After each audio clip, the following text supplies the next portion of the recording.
বিশ্বকাপ ফাইনালে এক জটিল সমস্যার মুখে পড়েছেন আর্জেন্টিনার কোচ। বিশ্বকাপের আরেক লড়াই আর্জেন্টিনার কোচ স্কলিনের ঘরে, কারণ তার স্ত্রী স্প্যানিশ, তার সন্তানদের জন্ম হয়েছে স্পেনে, তাই সন্তানরা জন্মসূত্রে স্পেনের নাগরিক। ফলে শিরোপার এই মহারণে আর্জেন্টিনার কোচের পরিবারের মধ্যে কি ভাগ হয়ে গেল সমর্থন? প্রশ্ন থাকতেই পারে, স্কলিনের স্ত্রী ও সন্তানরা কি স্পেনকে সাপোর্ট করবে? এ বিষয়ে জানা যায়, স্ত্রী স্পেনের হলেও তার পছন্দের দল আর্জেন্টিনা, কারণ স্বামী স্কলিন আর্জেন্টিনা দলের কোচ। স্কলিনের সকল লড়াই ও সংগ্রাম আর্জেন্টিনা দলের জন্য, তাই স্বামীর এই পরিশ্রমে সবসময় পাশে থাকেন তার স্ত্রী। ফলে স্পেনের থেকে আর্জেন্টিনাকে তিনি এগিয়ে রাখবেন। স্পেনের সাথে অন্য দলের খেলা হলে স্পেনকে বেছে নিতেন তার স্ত্রী, কিন্তু এখন আর্জেন্টিনাই তার প্রধান পছন্দ। সন্তানদের পছন্দের দলও আর্জেন্টিনাই।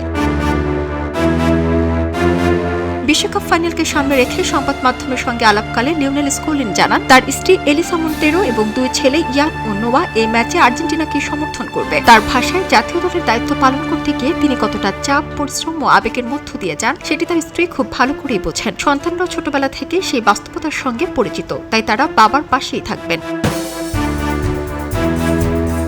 আর্জেন্টিনার কোচ স্কলিনের জীবনের সঙ্গে স্পেনের সম্পর্ক অনেক পুরনো। 2008 সালে স্পেনে যাওয়ার পর এলিসা মন্টেরোর সঙ্গে তার পরিচয় হয়। পরে তাদের বিয়ে হয় এবং স্পেনে গড়ে ওঠে তাদের ভালোবাসার সংসার। 2012 সালে বড় ছেলে ইয়ান এবং 2016 সালে ছোট ছেলে নোয়ার জন্ম স্পেনে। ফলে জন্মসূত্রে তারা স্পেনের নাগরিক। তবে স্কলিনের শ্বশুরবাড়ির সদস্যদের অবস্থান ভিন্ন। তাদের সবার বসবাস স্পেনের মায়োরকায় এবং স্বাভাবিকভাবেই তারা স্পেনকে সমর্থন করছেন। এ বিষয়ে স্কলিন বলেন, স্পেনে থাকা তার শ্বশুর শাশুড়ি ও আত্মীয়দের জন্য পরিস্থিতি সহজ নয়। একদিকে নিজের দেশের প্রতি সমর্থন, অন্যদিকে পারিবারিক সম্পর্ক, এই দুইয়ের মধ্যে ভারসাম্য রক্ষা করাটাই তাদের জন্য সবচেয়ে বড় চ্যালেঞ্জ। ফলে মাঠের লড়াইয়ের পাশাপাশি স্কলিনের পরিবারের এই আবেগঘন গল্প ফাইনালকে দিয়েছে ভিন্ন এক মাত্রা।